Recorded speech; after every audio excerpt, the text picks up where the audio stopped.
Assalamualaikum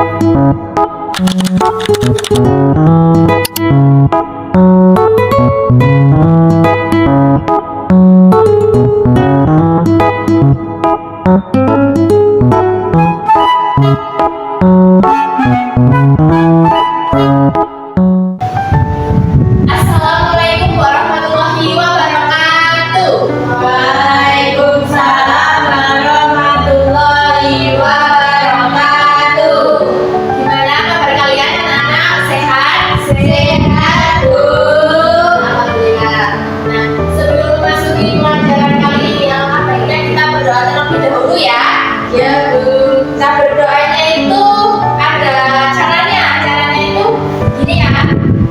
Pertama, 5 jari kanan, 5 jari kiri, digabung menjadi satu. Siaplah berdoa. Seperti itu ya? Ya, Bu. Udah bisa? Salah satu pemimpinnya. 1, 2, 3, siapa? 5 jari kanan, 5 jari kiri, digabung menjadi satu. Siaplah berdoa. Bismillahirrahmanirrahim. Raditu billahi rabban wa bil islami dinan wa bil muhammadin nabiyya wa rasulah. Rabbi zidni ilma warzuqni fahma. Amin. Nah, sekarang kita memasuki pelajaran bahasa Indonesia kelas 5, yaitu topiknya menjadi warga dunia. Sebelumnya Ibu akan presentasi terlebih dahulu ya dan kehadiran. Ya, Bu.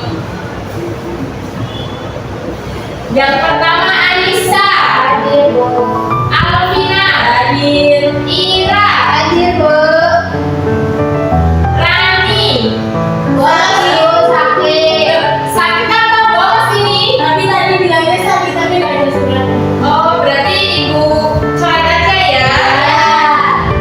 Nah, oke, selanjutnya kita masuk ke materi.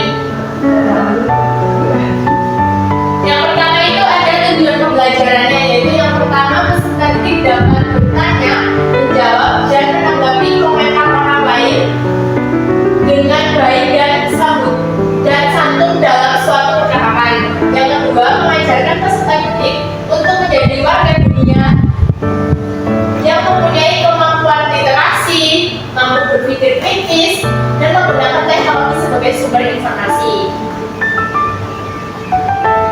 Selanjutnya di sini ada daftar isi yang akan kita pelajari, yaitu ada 5 ya. Nanti yang terakhir itu ada kuis di akhir pembelajaran nanti. Yang pertama itu ada singkatan dan akronim. Biasanya kan udah familiar nih arti singkatan itu apa aja. Iya.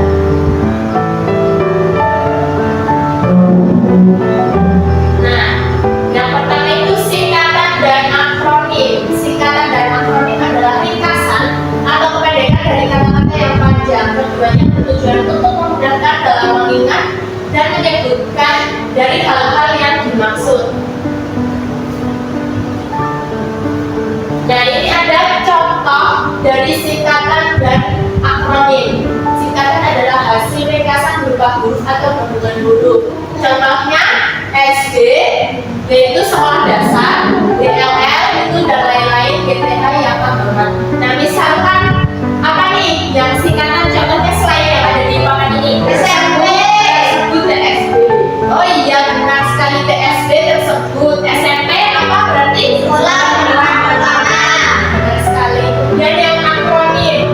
Akronim adalah kependekan berupa gabungan suku kata yang membentuk kata baru. Contohnya Jateng, Jawa Tengah, Blok, Badan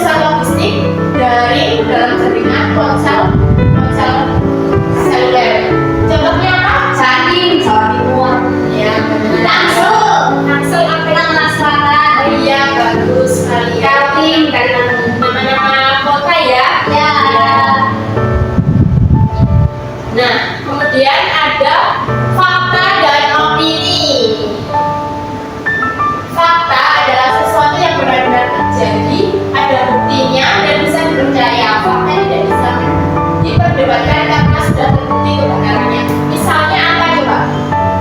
Banjir ya, bencana banjir kan nyata itu biasa ya.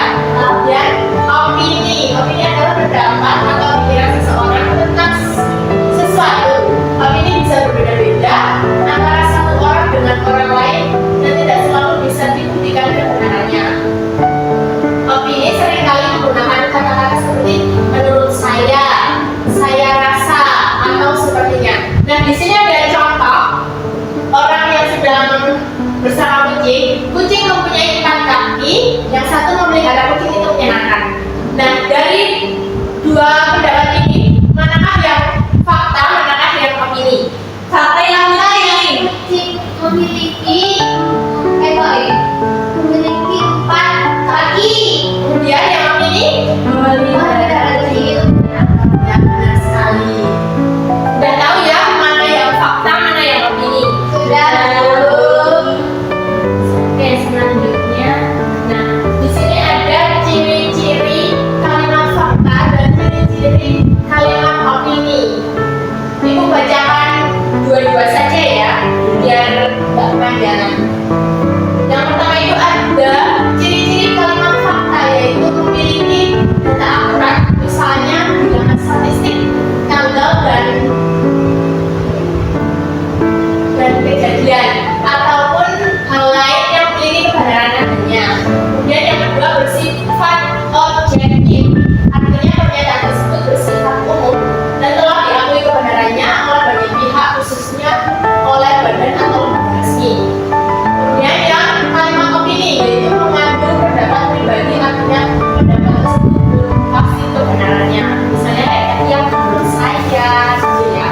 Iya. Kemudian bersifat subjektif. Nah, ini bedanya. Jika kalimat fakta itu bersifat objektif, sedangkan kalimat opini itu bersifat subjektif. Nah, itu artinya hal-hal yang dikemukakan hanya menurut salah satu pihak sehingga tidak bisa dikatakan netral, gitu ya.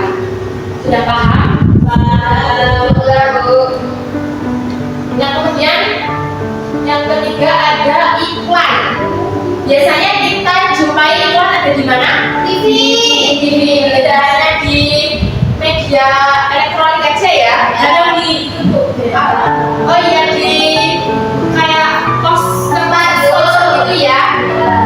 Nah, di sini iklan adalah bentuk promosi atau penawaran produk, jasa atau layanan yang disampaikan melalui media tertentu. Iklan berisi fakta, informasi tentang produk. Iklan juga berisi kalimat opini untuk menarik perhatian pembaca. Nah, biasanya iklan itu gambarnya selalu yang menarik, ya bukan? Iya. Karena apa? Kalau nggak menarik nggak gitu. Betul sekali. Nah, di sini juga digabungkan dengan kalimat fakta dan opini tadi. Ya, dari kata-kata ini, manakah yang fakta, manakah yang opini dari yang gambar biskuit terlebih dahulu? Itu Bu, biskuit dibuat dari kandung pilihan. Fakta atau opini? Fakta. Kemudian paling enak dari ada duanya itu Opini. karena pendapat. Ya, benar sekali. Kemudian yang gambar mobil. Ya, kayak fakta yang dilengkapi dengan satu pengaman itu kan emang ada betul. Ya, ya yang dikeluarkan terbaik di Indonesia nggak tentu ya. Soalnya itu pendapat orang berbeda-beda. Ya, benar sekali Mbak Alvina.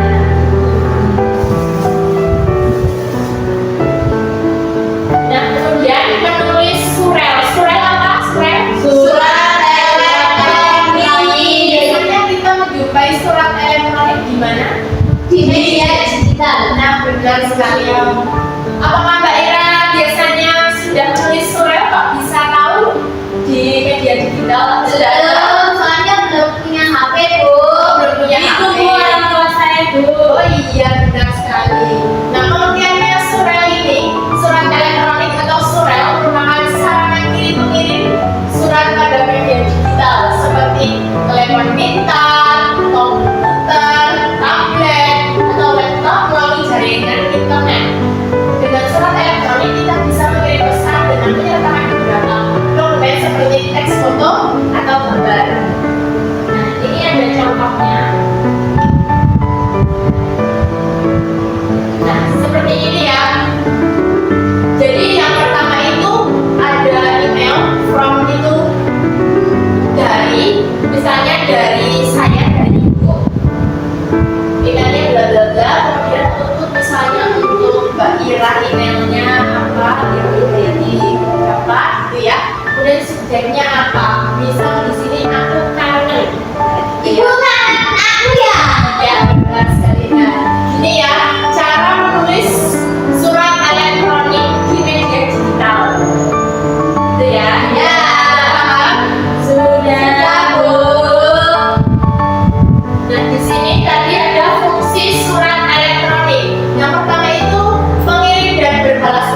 dengan mudah. Kemudian yang kedua, mengirim pesan dengan dapat melampirkan teks, gambar, audio, dan video. Kemudian memenuhi salah satu syarat pendaftaran di sebuah website sebagai identitas pemilih, sebagai media komunikasi secara tertulis yang murah, mudah, dan cepat. Nah, kemudian di sini ada kata kunci. Apa itu kata kunci? Kata kunci adalah kata-kata yang ditertibkan di mesin pencari untuk memperoleh informasi yang dibutuhkan.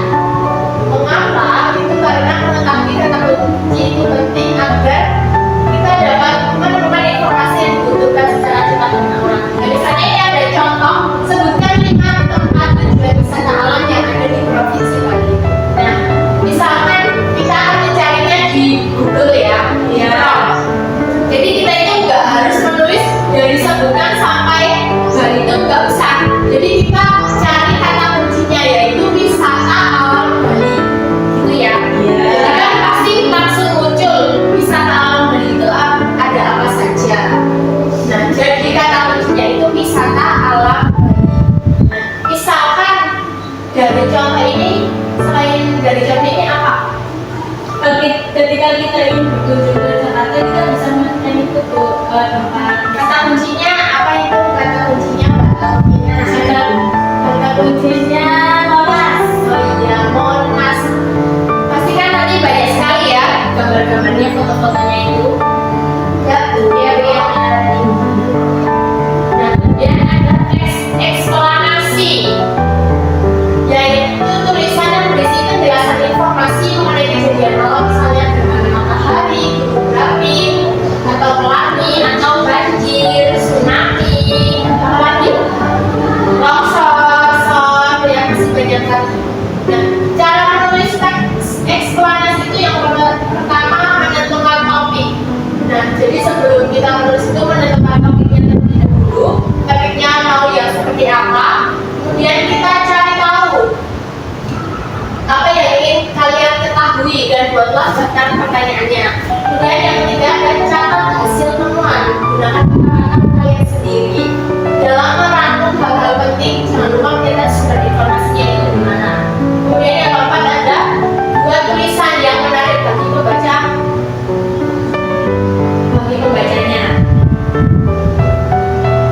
Nah, di sini ada contoh teks eksplanasi banjir. Nah, seperti ini ya. Ya, Bu. Seperti berita. Informasi banjir ya. Iya, benar sekali. Nah, ini ya yang Ibu tadi katakan. Di sini ada scan barcode dan di sini isinya itu ada kuis. Nanti setelah pulang sekolah, ini nanti Ibu akan kasih buat di rumah aja ya. Ya, Bu. Kerjaan rumah.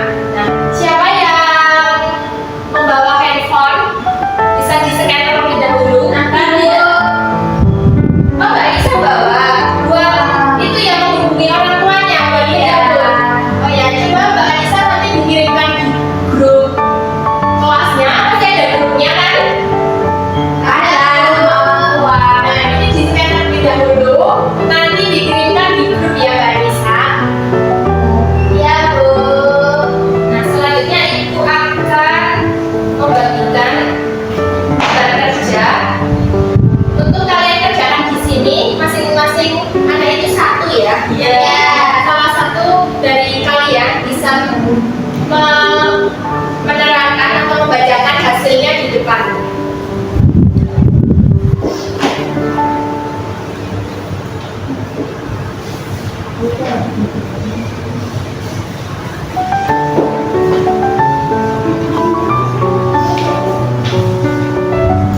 Ibu kasih waktu berapa ini? 5 menit. 5 menit? 10 menit. 5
jadi kayak orang-orang itu merekomendasikan. Nah, kalau yang ini mobil dilengkapi sapu pengaman di setiap tempat duduk. Jadi ini fakta. Terus yang opininya mobil keluarga terbaik di Indonesia. Yang ini itu vitamin, jadi mengandung vitamin dan mineral, itu termasuk fakta. Opininya membuat anak jadi pintar. Oke. Selanjutnya singkatan. SMP itu sekolah menengah pertama. KUA atau urusan agama. NKRI Negara Kesatuan Republik Indonesia. KTP kartu tanda penduduk. UUD Undang-Undang Dasar. SIM surat izin mengemudi. MI madrasah